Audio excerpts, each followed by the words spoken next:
vai falar um pouquinho a respeito das árvores da Bíblia. Eu gosto bastante desse assunto, inclusive já fiz um vídeo anteriormente das 3 principais, fora a árvore lá do Jardim do Éden. Elas são mencionadas na Bíblia mais do que qualquer outro ser vivo, exceto Deus e as pessoas. Elas estão sendo sempre citadas. E todo personagem principal tem uma árvore associada a ela. Vamos ver? Jesus, por exemplo, a gente começa por ele, claro, nosso grande rei, protetor e salvador. Ele morreu em uma árvore que foi profetizado no Antigo Testamento. As árvores, como Jesus, dão em vez de receber. Então, por exemplo, vemos a situação do povo romano. Eles tinham muitas maneiras de matar pessoas. Esfaquear, apedrejar, queimar, afogar, ser dilacerado por leões no Coliseu por esporte. Porém, todos esses eram os meios de execução aceitos. Mas Jesus foi morto na cruz, uma árvore despojada de raízes e galhos. Como cristã, eu acredito que nada do que acontece na Bíblia é por acaso. Na minha vida também nada acontece por acaso. Então, por que Deus escolheu que Jesus fosse executado em uma árvore? Vamos lá. Então, a gente vai ver aí, vou colocar aqui 4 maneiras pelas quais essas árvores são centrais para a nossa compreensão das Escrituras. Há uma árvore na primeira página do Gênesis, no primeiro Salmo, na primeira página do Novo Testamento e na última página do Apocalipse, seja a queda, o dilúvio ou a derrubada do faraó. Todo grande evento da Bíblia tem uma árvore marcando o local. Jesus disse que ele era a videira verdadeira e que seu pai era o agricultor do jardim. Está lá em João 15:1. Os que se tornam sábios são felizes e a sabedoria lhes dará a vida. Quando a Bíblia refere-se a si mesmo como uma árvore da vida. É muito importante a gente lembrar disso. Lá em Salmo 1:3 está escrito dessa forma: essas pessoas são como árvores que crescem na beira de um riacho, elas dão frutas no tempo certo e as suas folhas não murcham. Assim também tudo o que essas pessoas fazem dá certo. Então aqui, todos nós somos instruídos a sermos como árvores plantadas junto a correntes de água que dão seus frutos na estação. Ou seja, existem árvores vivas hoje que já eram antigas no tempo de Cristo. Na verdade, Deus dá às árvores um anel para marcar cada aniversário. Deus está sempre tentando ensinar nós, seres humanos, a pensar a longo prazo. As árvores podem viver até 10.000 anos, vivendo apenas 3 vintenas e 10 anos. Ficamos cegos pelo ganho de curto prazo e perdemos a vista à eternidade. Deus quer que vejamos a floresta e as árvores. Então aqui é um ponto fundamental para a gente colocar também, para mim acrescentar, que muitas das vezes estamos aqui correndo com os nossos trabalhos, com uma agenda lotada de atendimentos, com um mês inteiro de programação de trabalho, e você não consegue tirar um tempo para descansar, você não consegue tirar um tempo para Deus, você não consegue cuidar da sua família. Então aqui está querendo dizer exatamente que esse ganho de curto prazo, por quê? Porque nós, seres humanos, a nossa genética, né, a nossa criação, nossa própria criação, ela não foi feita para permanecer dessa forma. E nós conseguimos aí, a partir da juventude, até mais ou menos uns 40 até 50 anos, no puxado mesmo, conseguir apresentar trabalho, né? Ser ágil, assim como o mundo espera de cada um de nós. Só que chegamos até lá sem saúde, chegamos até lá com ansiedade, com problemas mentais, com problema de sociabilidade e N coisas. Só que essa questão é exatamente que a Bíblia aponta a cegueira, porque buscamos tanto o mundo e passamos a ficar doente. Então, no primeiro momento, buscamos dinheiro, porque todos já sabem que é para isso, a maioria das pessoas no mundo vivem para isso. Mas Cristina, você está dizendo isso, mas você não trabalha. Eu trabalho, mas hoje eu trabalho, eu busco a Deus, eu tento cuidar da minha família, eu tento fazer de tudo o possível conforme a Bíblia tem me falado. E muitas ansiedades, muitas frustrações, muitas coisas que já me ocorreram me amadureceram bastante nesse sentido. Então, às vezes, o que me deixava muito ansiosa com pagamento de contas, algumas certas coisas, eu já fui me moldando, eu já fui modificando essa situação. Não, eu vou tentar fazer até lá, resolver as situações. Quando chegar na data, eu vou tentar resolver esse problema. Porque o que acontecia? A gente fica mastigando, fica empurrando, e aí a gente fica doente. Isso vai causando doença em cada um de nós, isso é importante. Vamos lá, continuando. Além disso, todos os personagens principais da Bíblia aparecem em conjunto com uma árvore. Vamos lá, vou citar cada um deles aqui que eu anotei. Noé recebeu um ramo de oliveira, está lá em Gênesis 8:11. Em Gênesis 18:1, Abraão sentou-se sobre os carvalhos de Manre. Em Êxodo 3, do 2 ao 5, Moisés ficou descalço diante da sarça ardente. Aqui foi aquele momento de revelação de Deus, né, o contato de Deus com Moisés. À primeira vista, uma das pessoas que não parecia ser uma exceção dos principais da Bíblia, que não tinha uma árvore relacionada a ele, era o José.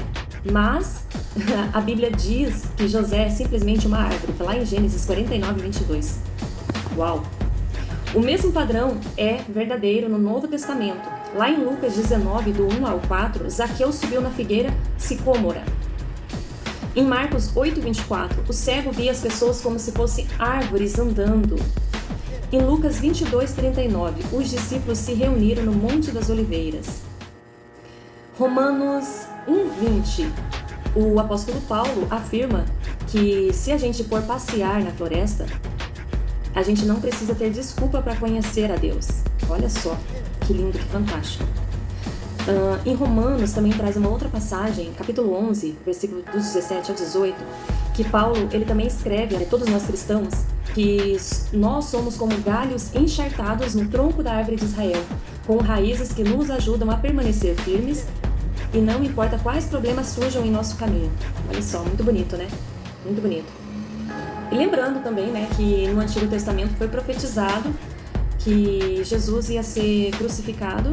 A única descrição física de Cristo está lá em Isaías 53:2, onde Jesus Cristo aparece como uma pequena planta ou árvore. Ele cresceu na casa de um carpinteiro, falou sobre sementes de fé e disse que o reino dos céus era como uma árvore. Ele chamou discípulos debaixo das árvores e pecadores de seus galhos. Todos aqui sabem que desde o momento que Jesus Cristo nasceu, muitas pessoas tentou matá-lo. Tentou esfaqueá-lo, apedrejá-lo, jogá-lo em um penhasco. Mas nada disso funcionou, né, meus queridos e amados irmãos? Graças a Deus. Ele poderia passar 40 dias sem comer, subir no ringue com o adversário mais difícil do planeta e ir embora após 3 rodadas.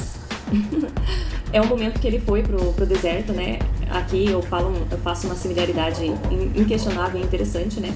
Mas ele conseguiu vencer facilmente. Não adiantava tentar afogá-lo, ele simplesmente iria embora.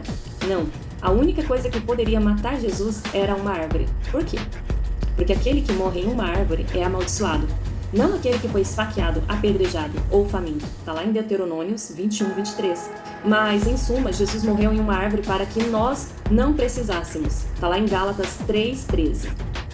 Agora eu vou explicar um pouquinho a respeito. Eu havia falado anteriormente para vocês que Jesus é aquela espécie de árvore que dá ao invés de receber. Jesus na cruz não é uma visão bonita.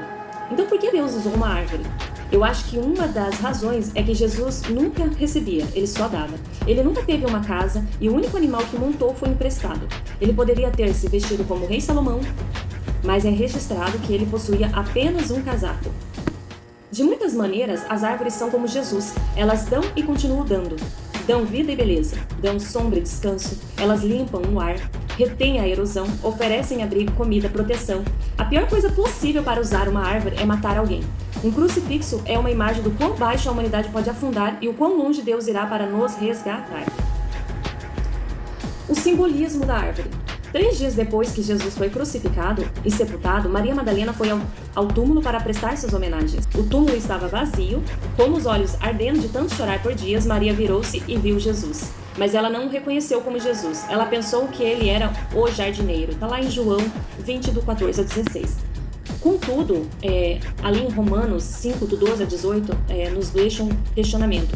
Isso não foi um erro. Jesus é o jardineiro. Ele é o novo Adão. Ele veio para cuidar e regar o jardim, para não destruir e saqueá-lo. Adão arrancou as folhas da figueira. Jesus não esmagaria nem mesmo uma cana.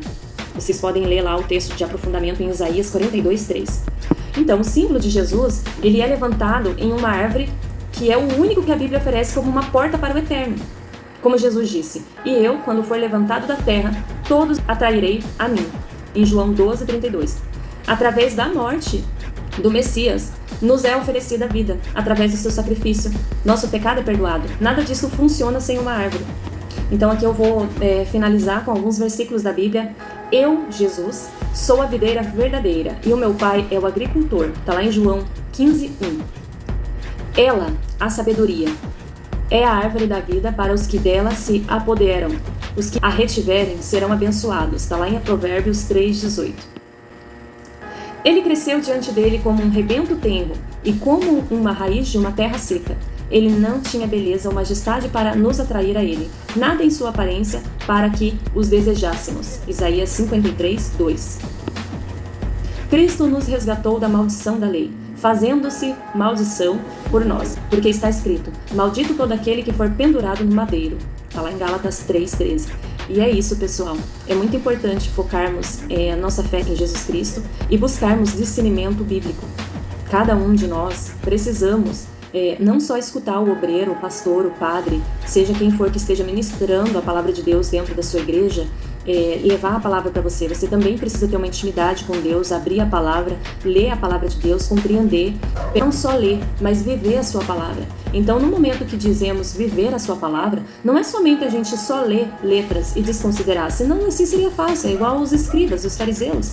Seria dessa mesma forma. Então, precisamos viver a palavra de Deus. Então, toda vez que tivermos dúvidas, a fonte de sabedoria para todo cristão é a Bíblia.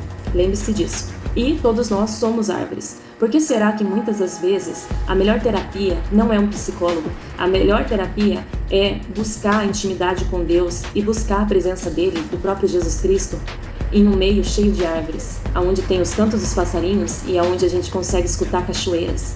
Por que será? Porque é ali que tem algo de muito direcionado a cada um de nós. Talvez sejamos árvores e nem sabemos. Paz de Deus, irmãos. Que Deus os abençoe. Fiquem todos com Deus.